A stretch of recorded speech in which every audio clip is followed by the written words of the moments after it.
Hi, hope you're all well. This is my Friday video, and I've woken up today just feeling fabulous. Which is hopefully how you'll feel after you've spent some time doing the following. This video today is all about how to look after ourselves when we've crashed, when life is so bad that you've had to go sick off work or you just feel like you can't do it anymore. I said I would do this video, and this is how to heal video. And when it has got to that really difficult place where we just feel we can't function or we are at the end of the tether, then this is the things to try and help you maintain some equilibrium so you don't go too low. So to start with, there's 13 things I have on my list. The first one is to hydrate. Drink loads of water, like absolutely loads, because what the water does is it flushes through your system. Now your body is containing and holding on to a lot of difficult, painful emotions which might have come from a long time ago, and that is one of the things to do, is to flush it out. Another thing to try and do is to, even though you don't feel like it, is actually exercise. And one of the reasons that we need to exercise is because the body remembers trauma. And exercise, by that I mean try for, even if it's like jumping, doing star jumps in your living room or something. This is because the jumping motion, it might sound weird, but actually there's scientific studies that prove it.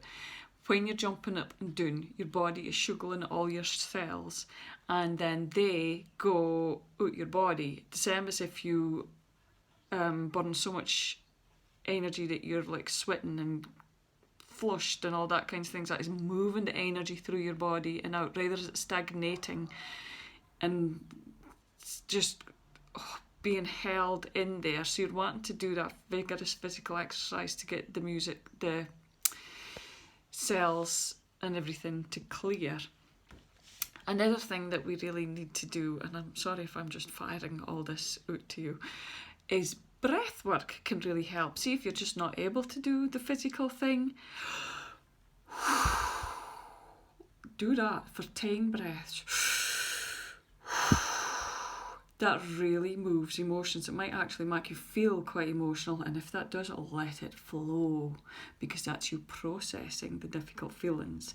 Now, processing is one of the really important things to do, because your body has gone on shutdown, your mind has gone on shutdown, or it's overthinking, and it's because it's trying to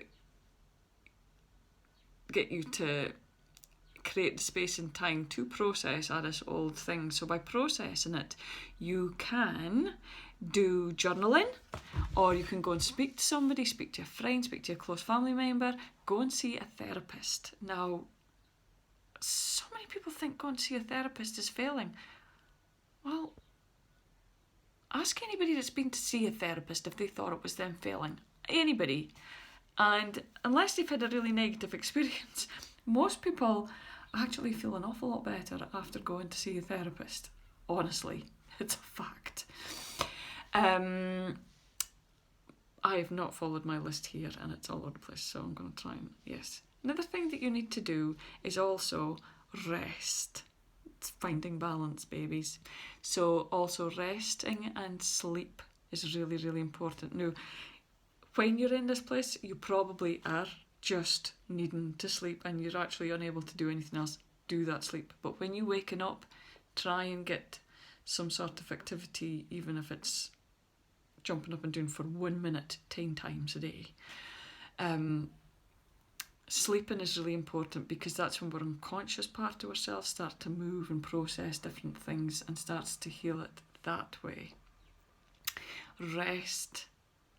This is why you actually rest, as if you've got a broken leg. You've kind of got a broken psyche when you have this kind of crash. So to heal it, it needs the rest. Try and keep a routine. Now, the sleeping and the low mood might mean that you don't want to get up in the morning. And if you dunna keep some kind of routine, your morning is going to turn into 6 o'clock in the evening. This is really hard to reset. And that's why it's best. And if you speak to people that say you've had spoken to somebody that has gone through a difficult trauma like loss or lost a loved one, but they've still had to get up for their children, or they've still had to just keep going, it's the one thing that gets them through it. Now, if they didn't have to keep going, they wouldn't have. They would have stopped and wanted to live in their bed for the foreseeable future. That's just going to kind of keep you stuck. You've got to keep some sort of routine, even if it's completely basic, even if it has meant you've got to come out to work because you're just not coping with that anymore. Try and keep as basic a routine in your life as you possibly can. Silence. Now, I've been through quite a few grieving processes, unfortunately, and what has helped me the most was when I found the power of silence. Now, this was not meditating or anything else. It was that I just, when my parents went to school in the morning, I didn't tack on any work at that time, and I just would sit in a chair and stare into space, literally. And what I had to do, what that process was about me meeting me. I met myself. I reconnected the broken part to my I am part and brought them back together, and I did that through silence and just being with myself. Now, some people think that silence would be the biggest, most torturous thing. I was one of them, and I promise you that if you can give yourself some time to just sit with yourself, and that's the purpose, that you will start to heal. Truly, you will, because that is how the psyche heals. Say no. Say no to toxic situations. Say no to doing all the tasks that is pressuring you and that you're really struggling with. Just say no. Put yourself first. Put your own needs first. It's okay to say no. It's another thing I've learned through personal experience is because I would be on every committee going and, oh yeah, I'll do this for you and I'll do that for you. Oh yes, of course I'll look after your children. Oh yes, yes. Saying no was the worst thing, but actually I have learned it's not as hard as I thought. And once you've made the decision to say no and you say no, people will respect you a bit more. True. Say no. No can be your friend. Fresh air and nature. Nature is the earth's way of healing us. Go and spend some time in a green space or sea space, as we have here in the islands.